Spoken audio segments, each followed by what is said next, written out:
안녕하십니까 시청자 여러분, 반갑습니다. 항생입니다.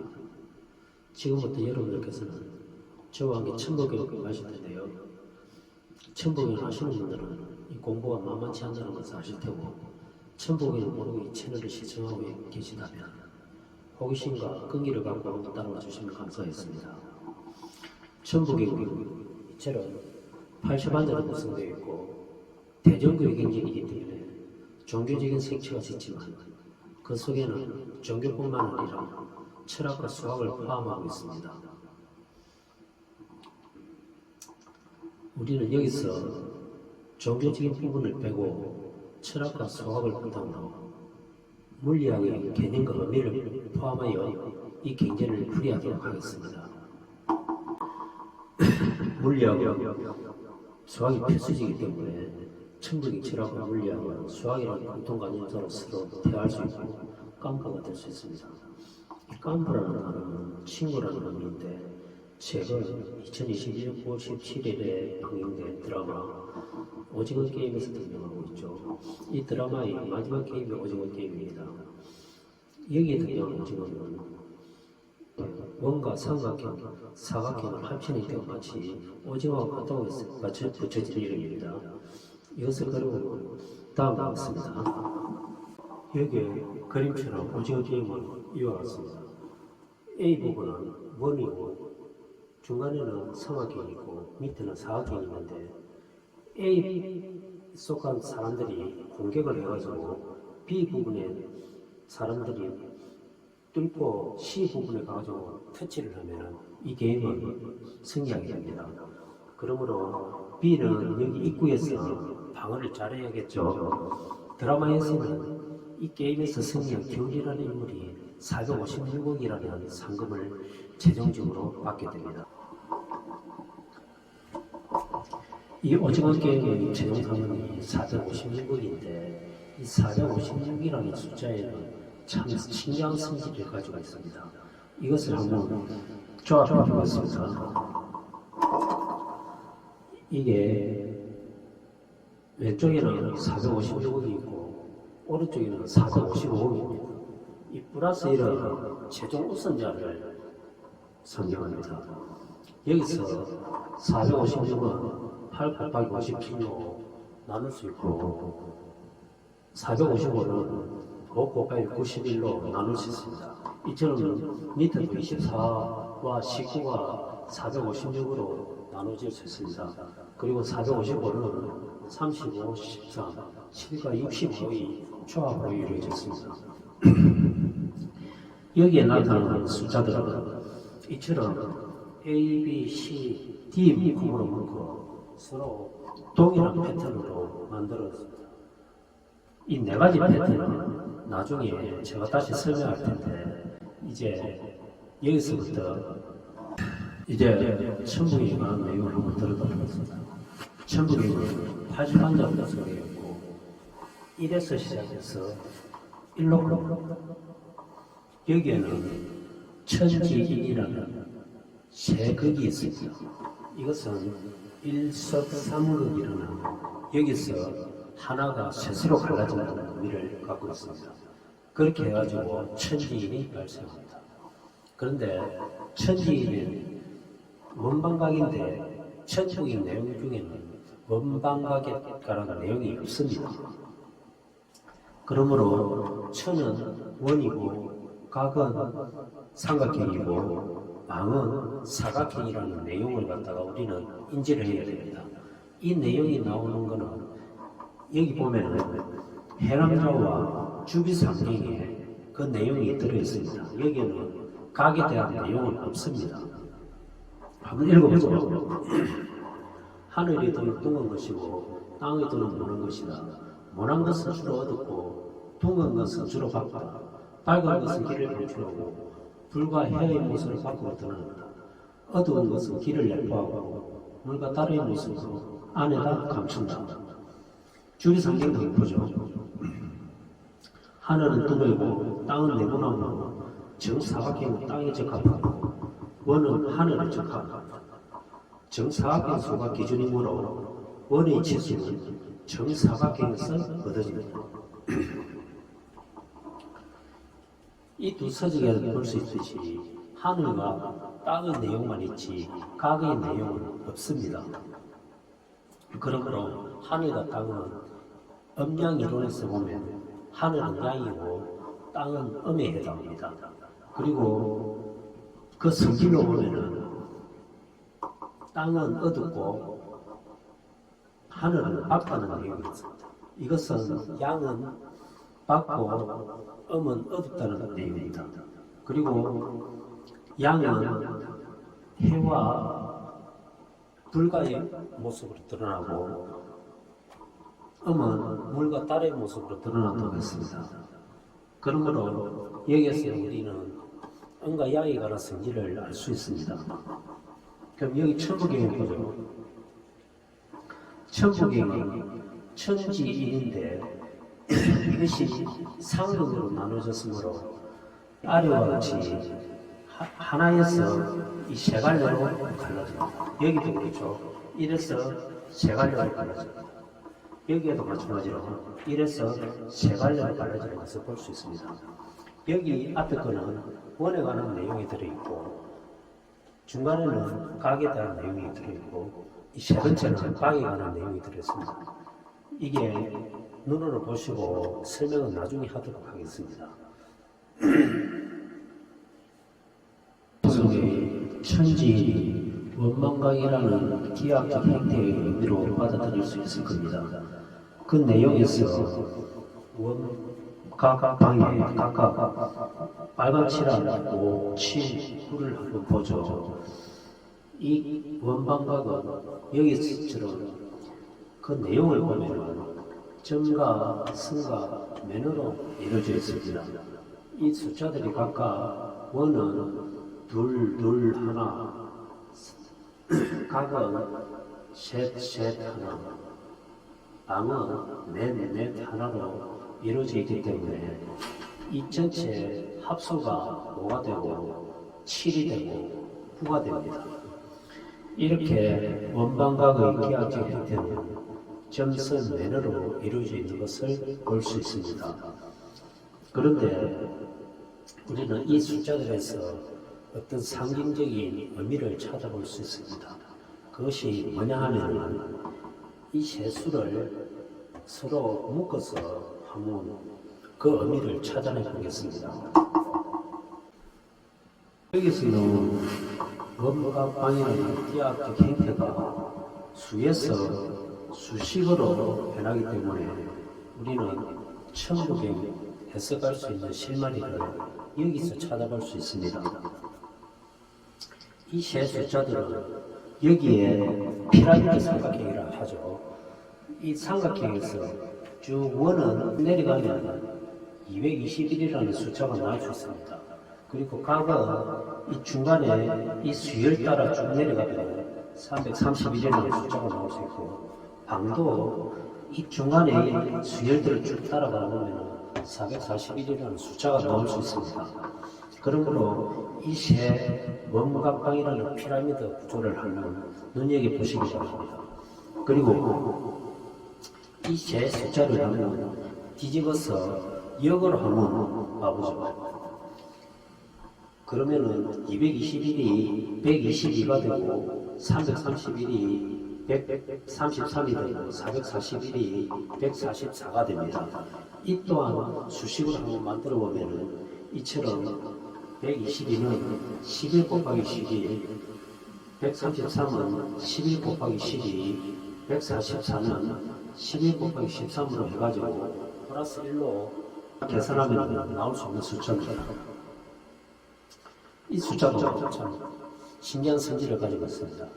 이 숫자들은 각각 특별하게 이 세 숫자가 서로 다른데 이 숫자가 서로 연결된 것은 이 피라미드 삼각형 구조를 통해 이 세 개가 서로 연결되어 있는 것을 찾아볼 수 있습니다. 이에 대한 설명은 나중에 다시 하겠습니다. 이제 천부경의 천지인 삼급은 원각방으로 바꿔 쓸 수 있습니다.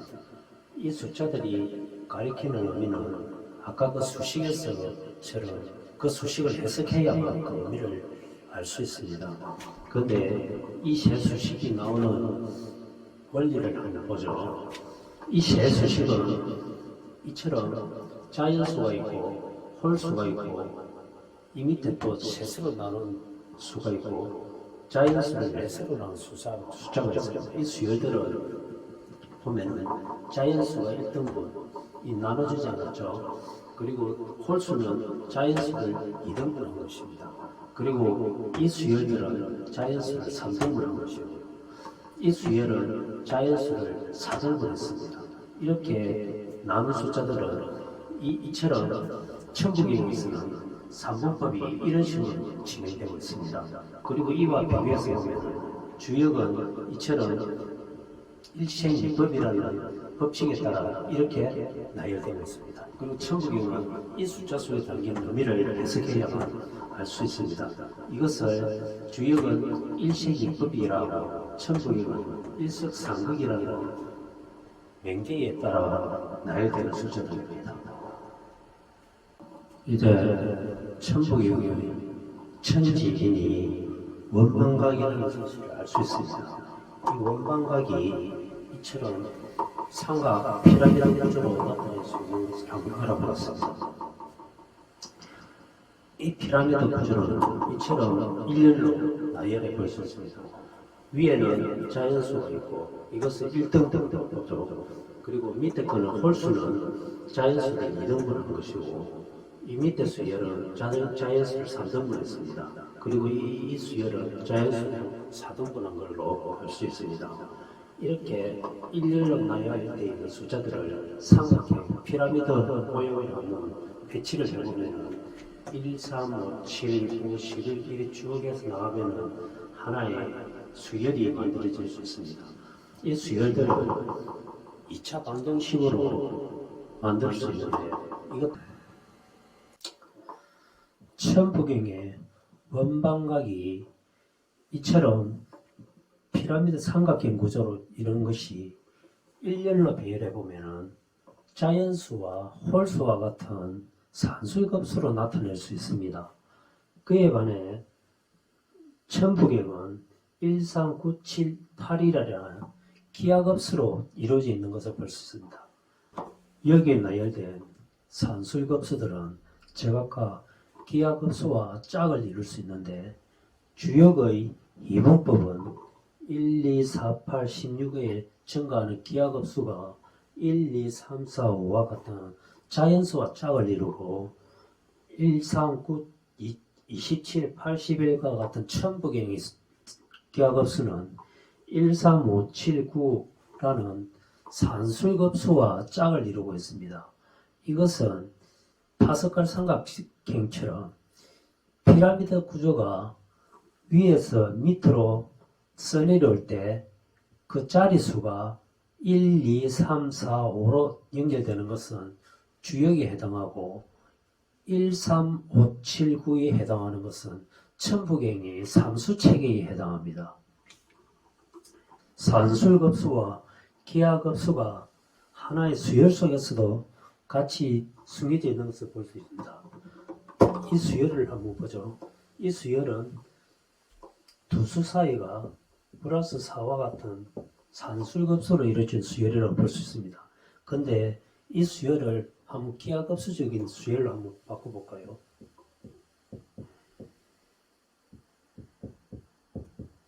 이처럼 두 수 사이에 곱하기 5를 곱하면은 이 수열은 기하급수적인 수열을 됩니다. 근데 이와 같은 수열이 여기 이 세 번째 부분에서 기하급수적인 수열을 25가 돼야 됩니다. 근데 25가 9와 같이 됩니다. 이것이 같으려면은 모듈법을 적용하면 됩니다.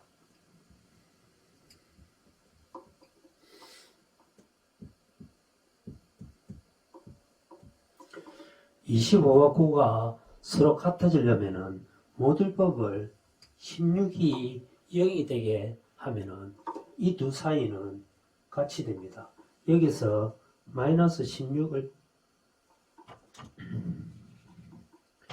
여기서 마이너스 16을 빼면 9가 나오죠. 이 9하고 2하고 같은 숫자라고 보면 됩니다. 여기서 모듈법이라는 것은 이와 같은 산술급수가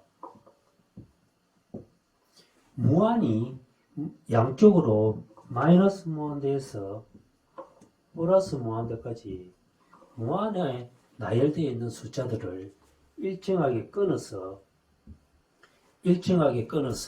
순환하게 하는 역할을 합니다. 이것을 물리학에서는 재구객화라고 하죠. 무한대를 없앤다는 의미입니다. 그러므로 우리는 여기서 플러스 4의 산술급수가 순환되게 하려면은 이 수열을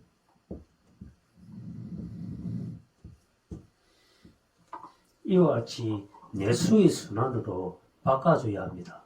이 1이라는 자리에 17이 되기 때문에 16이 0이라면 17수는 1이 돼서 처음 숫자의 무한이 반복하게 됩니다. 그러므로 이 내와의 수열은 서로 원을 그리면서 순환하게 됩니다. 이것이 이 수열 속에 산술급수와 기하급수가 동시에 작동하고 있는 것을 볼 수 있습니다.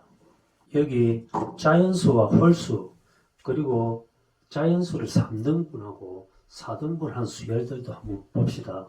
이 밑에 이 수열은 조금 전에 순환 수열로 바꿔진 것을 알았고 이 두 번째 부분과 세 번째 부분은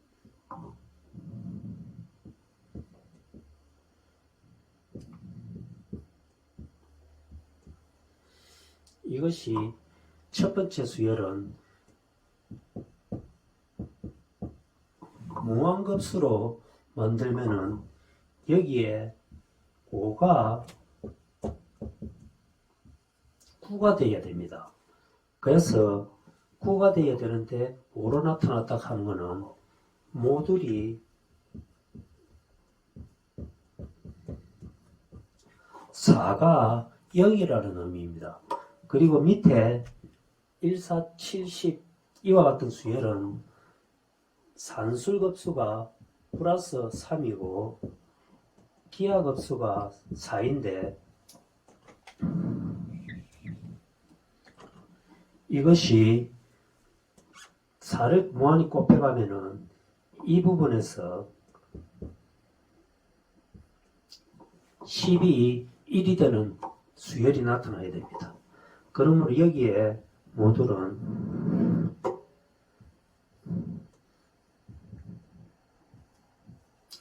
9가 0이 되어야 됩니다.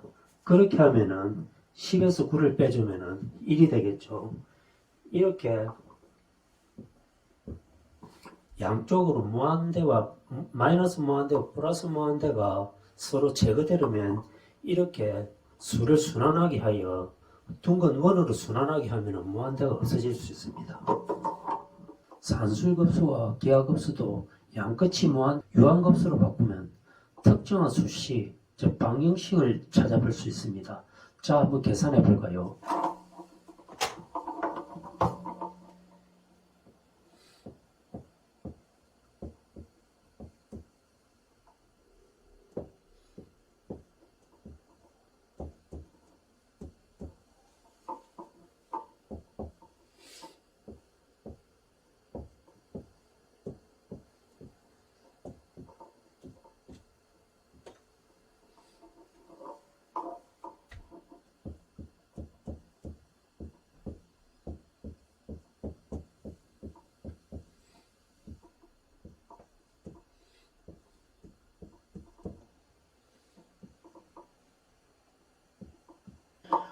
이 첫 번째 수열에서 이 뒷부분 1 곱하기 1은 여기에 출발점을 의미합니다. 그리고 4와 7은 앞에서 두 번째 숫자, 그리고 7은 뒤에서 두 번째 숫자를 의미합니다. 그렇게 하면은 이와 같은 수식이 나타날 수 있습니다. 두 번째 수열을 한번 보죠. 두 번째 수열도 이 부분은 첫 번째 1을 의미합니다. 1을 의미하고 5와 13은 앞에서 두 번째 수열, 앞에서 두 번째 수와 뒤에서 두 번째 수를 의미합니다. 이렇게 해가지고 나타난 수식이 이와 같습니다. 4와 7은 기하급수적인 의미를 띠고 있고, 이 밑에 5와 13도 기하급수적인 의미를 띠고 있습니다. 그러면 여기서 기하급수와 산술급수가 숨어 있는데 그 의미를 한번 계산해 보죠. 위에 첫 번째 수열은 기하급수가 곱하기 4가 되기 때문에 여기서도 계속 4가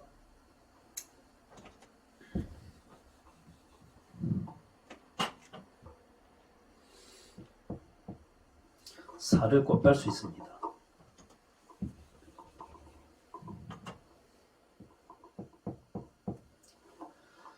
그런데 이 첫 번째 수열은 앞에서 1이 나가면은 이 방향이 순행이고, 여기서 이렇게 방향을 정하면 역행이 됩니다. 순행하는 수열은 기하급수가 곱하기 4가 되고, 역행하는 수열은 기하급수가 곱하기 7이 됩니다. 이 두 개의 곱셈, 기하급수적인 수열이 여기 이것이 의미입니다. 그리고 산술급수는 여기서 순행하는 방향에서 3이 되고 역행하는 방향에서 6이 되기 때문에 이 3과 6을 더한 것이 모들법, 9가 0이 된다는 의미입니다. 이와 같은 의미를 밑에서도 한번 찾아볼까요? 자, 1 곱하기 5는 곱하기 5를 곱하면은 순행하는 기하급수적인 흐름을 나타내고 있습니다. 그리고 역행하는 방향에서는 곱하기 13을 하면은 역행하는 방향이 됩니다. 그러므로 순행과 역행이라는 의미를 이 앞에서 나타낸 숫자가 의미합니다. 그리고 산술급수적인 의미는 여기서 앞에 이 4가 플러스 4가 되고 뒤에 이거는 플러스 12가 되기 때문에 여기서의 모들법은 두 수를 합친 16이 됩니다. 이게 모들법의 의미입니다. 이러한 모들법은 천부경 내에서도 찾아볼 수 있는데요. 우리가 천부경 80한자에 보면은 일척, 십거, 묵회라는 구절을 볼 수 있습니다. 하나를 쌓아서 10까지 커지면은 이것이 10이 묵회라는 어떤 울타리나 테두리를 나타내게 되는데, 이것을 한번 수로 나타내 봅시다. 10이라는 숫자는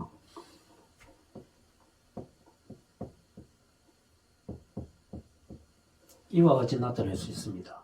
이 숫자가 나오는 것은 우리가 낙서, 즉 서양에서는 마방진이라 불리는 9가지 수의 순환하는 흐름에서 발견할 수 있는데요.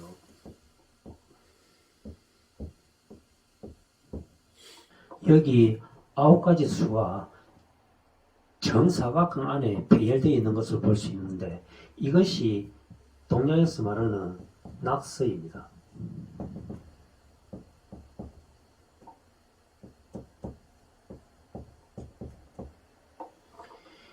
이 낙서를 우리가 조금 다른 시각에서 보면은 회전하는, 순환하는 수열을 찾아볼 수 있는데요. 이것이 보면은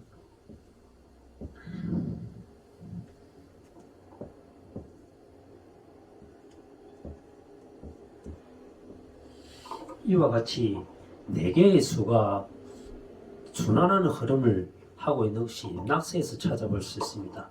이것을 기하급수적인 수에서 보면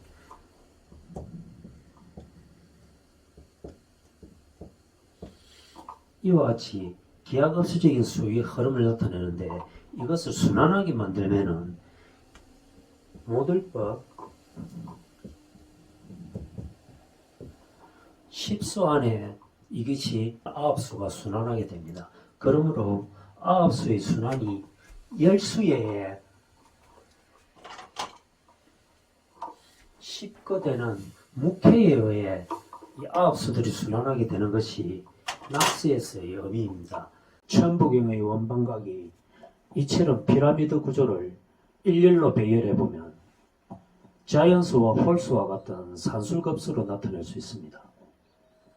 그에 반해 천부경은 139, 27, 81이라는 기하급수로도 설명할 수 있습니다. 그러므로 이 두 가지 산술급수와 기하급수가 서로 만나서 화합하고 조화를 이루어야 하는 것이 천부경 속에 담긴 의미라고 할 수 있습니다. 나타난 10이라는 숫자는 이 숫자를 의미합니다.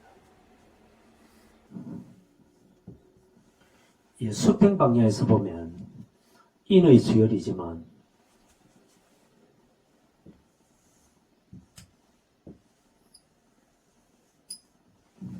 이렇게 대각선 방향에서 보면 새로운 2차식으로 나타낼 수 있습니다.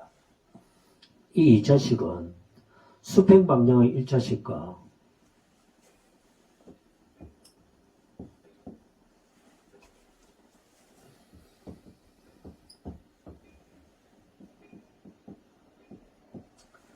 수직 방향의 1차식이 합쳐 2차식을 만듭니다. 이 부분 따로 공부하기로 하고 낙스에서 발견할 수 있는 10수는 이 부분의 수입니다. 이처럼 낙스에서 나타나는 10수는 산술급수적인 무한급 수열을 유한하게 만들면서 특정한 수식, 즉 대각선 방향의 수식을 나타내게 됩니다. 자연수와 홀수를 포함한 무한급수들은 순환수열로 바꾸면 이 순환 구조를 지배하는 수식이 나타날 수 있습니다. 현대물리학이 무한급수의 열린 끈과 순환급수의 둥근 고리 모양의 끈을 통해 양자역학과 상대성 이론을 통합하려는 시도가 있었죠. 물론 아직은 미완성인 상태로 두 이론의 통합은 21세기의 숙제로 남아 있습니다. 오늘 강의는 이것으로 마치겠습니다. 이 강의를 시청해 주신 분들께 감사드리고 다음 강의 시간에 다시 찾아뵙도록 하겠습니다. 감사합니다.